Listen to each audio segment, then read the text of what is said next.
Jesus says in verse 10, one who is faithful in a very little is also faithful in much.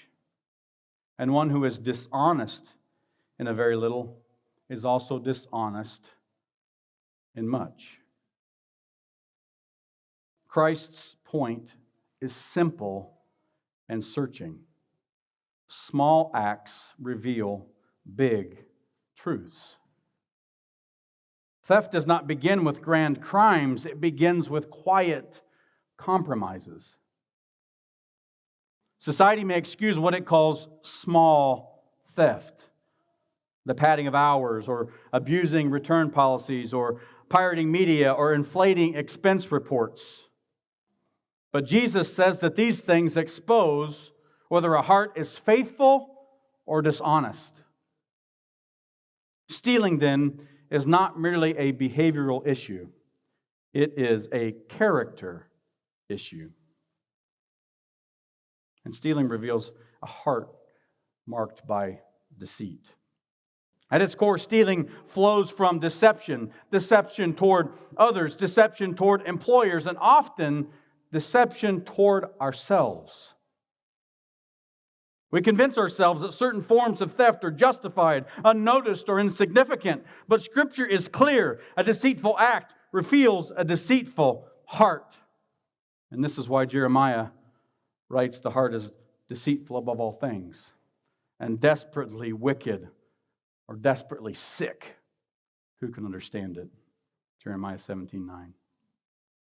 Stealing exposes a heart that cannot be trusted to tell itself the truth. Stealing also reveals a heart that is not content. We're discontent with provision. We're discontent with our wages. We're discontent with God's timing or care. A content heart does not steal, but a restless heart does. When we take what is not ours, whether time or money or resources, we are declaring what God has given me is not enough. This is the same heart posture Israel displayed in the wilderness when they're grumbling, when they're complaining, and when they're dissatisfied even after redemption. The commandment exposes that same tendency in us. So stealing also reveals a heart lacking generosity. Stealing reveals a heart lacking generosity. God is a giver. God is a giver. To bear His image is to reflect generosity. Stealing moves in the opposite direction. It takes rather than gives. A heart shaped by grace asks, how can I serve?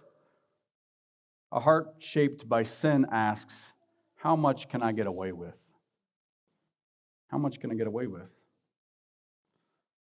This is why Paul later says the opposite of stealing is not merely stopping to steal, but it's by giving. Ephesians 4:28 says, let the thief no longer steal, but rather let him labor, doing honest work with his own hands, so that he may have something to share with another one in need. Theft reveals a heart that has not been trained in generosity. Stealing also reveals a heart that is inclined toward laziness. Stealing is connected to laziness, which avoids honest labor, which cuts corners, which lets others carry the load. Time theft, in particularly, reveals a heart that resists God's design for work.